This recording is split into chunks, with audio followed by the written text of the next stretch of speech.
Hello, everyone, and welcome back. This is the start of the next month, really. I know this is going up on the 31st, but I just figured it would be kind of fitting to have this start off because we're really entering into June, and June is they call it June Pride Month. To me, I'm going to rename it to National Pride Month. I don't care what country you're from. Be proud of your country for whatever the reasons you have to be proud of your country. But for that, we're going to have G.I. Joe for figures for our Figure Friday. I figure it's fitting. I know that in G.I. Joe, from growing up and all that, it had always been a little bit of an international force, primarily stationed out of the United States, but we did have characters from all around the world. How better to start this off with having General Hawk himself? The only way I could think of this being any better is if you actually had General Joe Clayton himself. So with General Hawk here as our lead figure to start off the month, I think this is really kind of fitting. So getting a good look at what we have here, it looks like he's going to be 6.3 inches tall total. We do have a 1-star helmet on. We got some goggles to go on there, or two different types of goggles, so I don't know. One of them I'm sure is going to fit onto his face, the other one onto his helmet. He's got two different sidearms, and he's got two different rifles, and a backpack here from the looks of it. So let's get her popped open. Let's go see what we all have. We have some nice print here. And of course, because my computer is behind me and not something I can just look off to the side, it does make things always a little challenging. The artwork looks very nice. We see the old traditional G.I. Joe base with a nice big cannon up there. We've got someone up here on one of the and I can't think what the flying jetpacks were. This is the one with the wings on it, and I want to say it was a Cobra. It was a Cobra kind of flight or whatever thing on there, but we do have Sergeant Slaughter's Triple T, and this is a Cobra. I am just not doing good today. Shoot, it's a 3-wheeled vehicle. It's got the sides that kind of split open, and you're going to be yelling at the camera on me, and by all means, let me know how much I'm missing this in the background. Let me know in the comments. I can think of it. I just can't think of the name for the moment. I don't know why.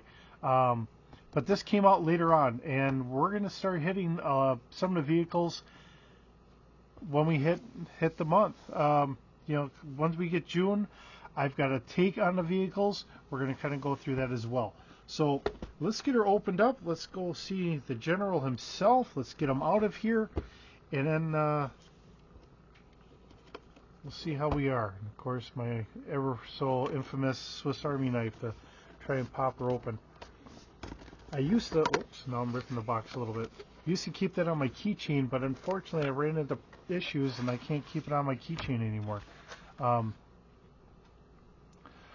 Wow, he looks very nice in here.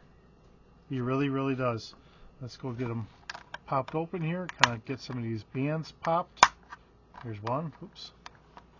I'm cutting through the cardboard here. All right. Now I don't mind the cardboard. The only issue that I do know is I've heard of it from some other channels. Having the cardboard the way this is, you don't really get to see the figure. So we actually finally get to see him out of here. It is kind of nice. He's got a little bit of gray here, showing that he's getting a little bit older. He's not a young buck like some of the others are, which is perfectly fine. With a General, you're going to be looking at someone that's got a little bit of age to him. Let's see here. He has a very nice look to him. He's got the old bomber jacket here. So of course he's got his jump wings. That's a kind of a zipper here, zipper there. He's got his eagle crest. You know, if I was a more knowledgeable person, I could maybe try and help pick out what some of these ribbons would be for, but I honestly don't know. And of course, he's got his last name here, Abernathy, and on this side he would have U.S. Army on there. Of course, he's got the flag here on his shoulder, which I'm trying to remember. I think that is actually done correctly. You know, I'm over 30 years since I've been in active service and that, so trying to remember which side actually had the flag and which one had your unit patch. My mind starts getting a little fuzzy on that a little bit. It's not like I had to sew it on all that often, so I just don't worry about it. But I think that is correct. We did have the flag on this side, and we had our unit patch on the other side. So, all right, we got them standing. Wonderful. Now let's see what other fun equipment we got here for them. So, General Clayton Hawk Abernathy. Okay. So, just the one bag. We'll get her popped open here. And the one thing I don't have out here, and I do have some Lego pieces, so I'm going to use this and try and look behind me. Okay, it looks like I can go up to there. Just trying to set a marker here so that way I know where everyone can see. And I know I can't go too far out here. I think if I start going out that far, setting a boundary here. So I really, sometimes I'm doing this and I'm not intending to. I'm getting things out of frame, and I'm trying to make sure I'm keeping everything in frame. So, looks like we have a nice shotgun here. We have I'm going to call this one of the laser rifles or whatever, but it does look like it's a pump version of it from the looks of this. We do have one set and two sets of goggles, if I can get them to sit correctly. And then we also have two different sidearms here. So, we have his helmet with a nice star on here, so hopefully you guys can see this. Let me get this kind of nice and close here so I know you guys can see this a little bit better. So we do have the single star. So that makes him a Brigadier General. The way I can remember that is we had a little phrase that said, "Be my little general." So B for the Brigadier, M, Major General, then we'll Brigadier, Major, Lieutenant. I want to say it was a Lieutenant General. I could be wrong on this one because, like I said, it's been many years. And then you have General and then General of the Army. Typically, you're only going to go up to 4 until we are actually at wartime, and then you'll get a 5-star. So that I do remember. Okay, so we'll cover up his graying hair. His helmet fits on really nice. It is a little on the loose side. Of course, the straps are kind of hanging down here. That does sit on there pretty nice. We got to go through all of his joints and see what we've got here. So let's take the helmet off because we're going to get things on here. And of course, you know, we can do the side shifting on our ankles, so we can do that. We do have a twist right here at the top of his combat boot. And it looks like he's got the regular general issue nice leather combat boots. And that would be your old standard. He doesn't have the jungle boots. You know, taking it back to, say, 1984, you know, we had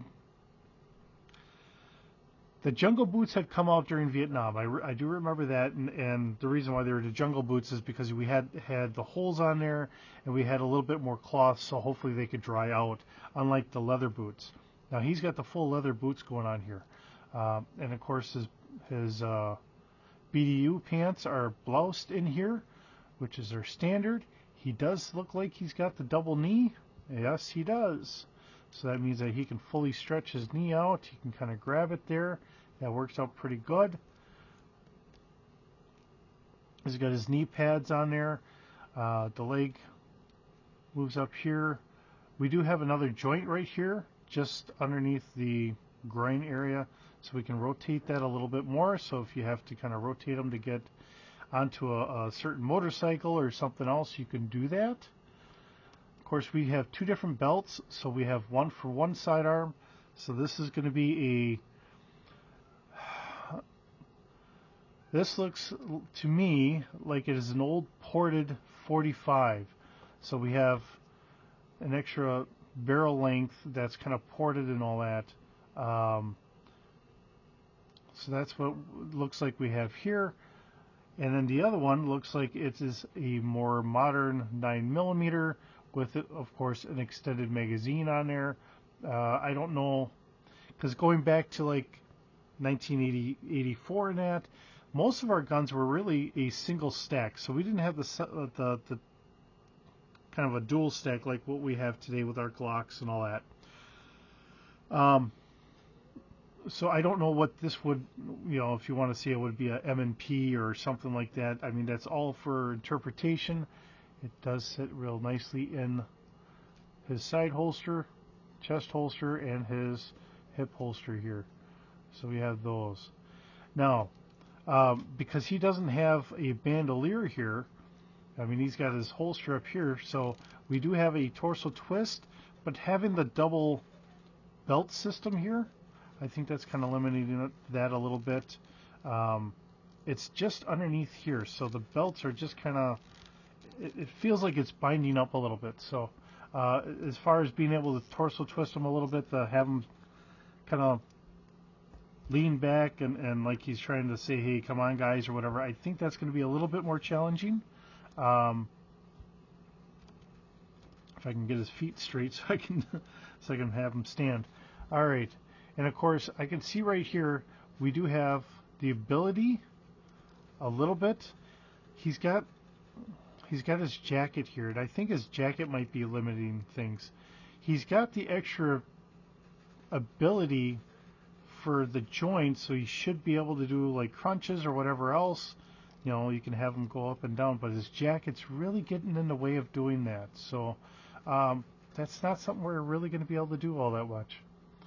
And then when we get to his arms, so we're going to start at his shoulders, and he has that double ball joint. So I'm hoping you guys can see that in there. So it's not just the one, but it's the second one in here. So he has a little bit more range of motion. The jacket, I think, might limit a little bit compared to maybe some of the others, but I think it's going to be a really nice range. I think he kind of gets back here pretty good. Having that second ball with the jacket, like I said, in comparison to some of the others, maybe not as much movement, but...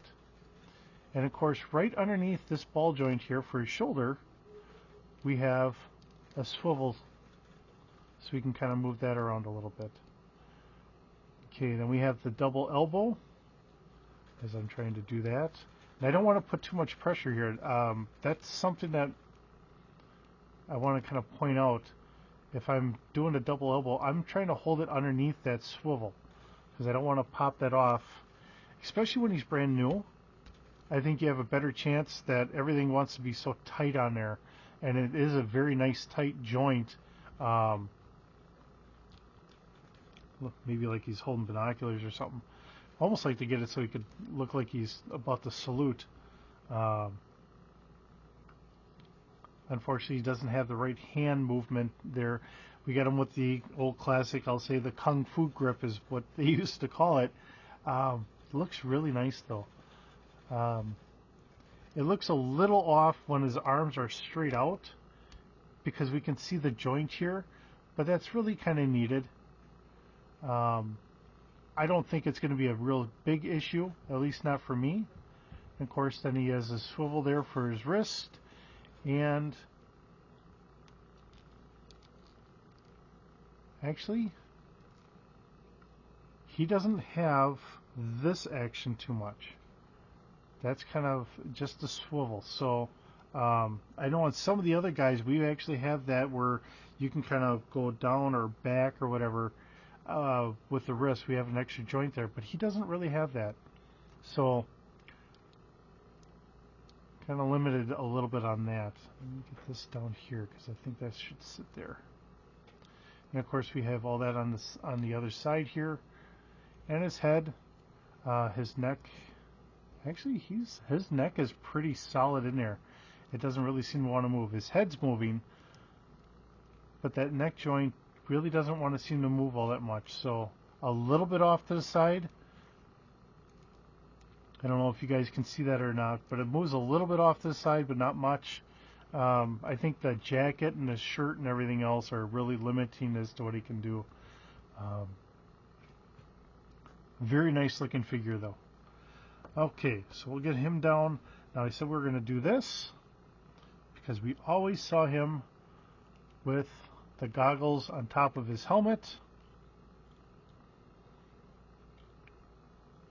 To me, that's kind of the old Patton look, being a tank commander, having the goggles on top of there or whatever. That's what that reminds me of. And of course, then we have the goggles that would fit right here on top of him himself. These are a little rubbery, but not too bad. And I think you're going to need them to be a little bit that way. Of course, I think this is going to look a little silly of having the two goggles. This is where I think I would normally take this off, but I just want that on there for the moment. But trying to slide these off here gently. Okay. But very nice looking figure. Let's look at his rifles here. It's a pretty sturdy build. It is a little rubbery. I can feel a little movement right here where it's a little weaker in the stock. Not too bad though. And he's got the sling, so the way the sling kind of goes, I'm going to guess he's going to have it over his shoulder more like this, with the barrel down, not the barrel up. And then we have his shotgun here, so nothing moves. It's got a combat grip, like a pistol grip on the shotgun there. Looks like it's got a spot here, so he could possibly, not in real life, but if he had wanted to, like, he could have put a sling on there. That's what that looks like to me. Like, this is a synthetic stock on here that gave him that opportunity. He could have put on his sling here, and then it would have sat underneath here. But he chose not to, but it still has that design in there. And of course, this is where he's going to charge it. So I'm going to guess this is more like a, I'm just off the fly of the cuff. I'm going to say it's probably more like a Benelli or something. But either way,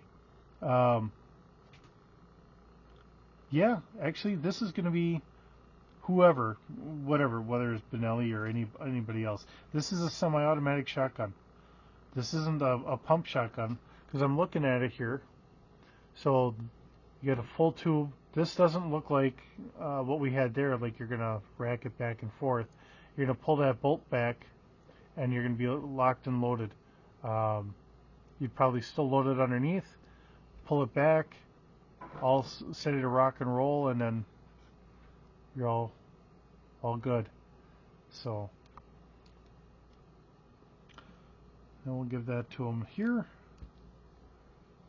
Trying to see if I can't get his finger on the trigger, but it doesn't seem like it really wants to work that way. I don't know if it's just something I'm not doing right or what the case is. Oh, there we go. Now I got it in there. Now it feels like it's off for the rest of the fingers. So what am I doing wrong? I'm trying to do this and have fun, and that's what I'm doing wrong.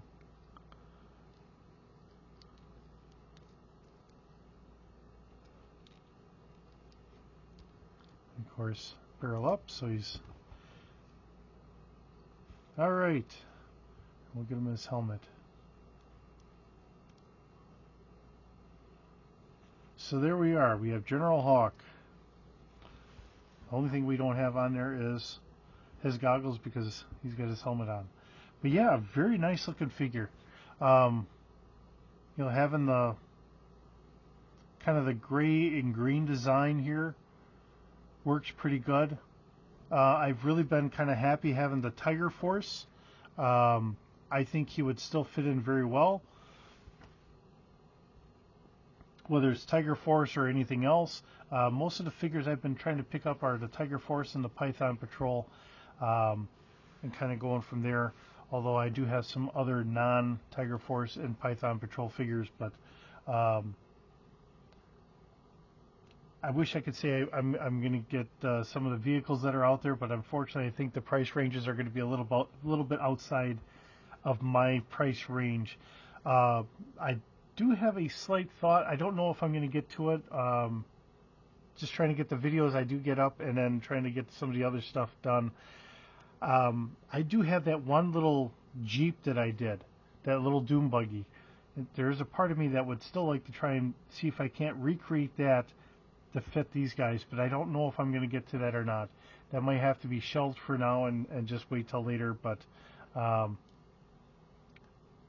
because I know I'm not going to be able to get some of these other vehicles or whatever, I'm trying to think of that. But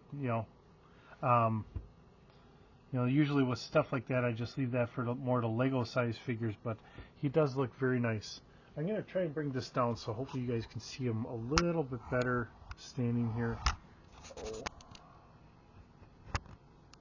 There we go. I think that looks a lot better. But yeah, a very nice looking figure. If you find them, I think picking them up is really worth it. I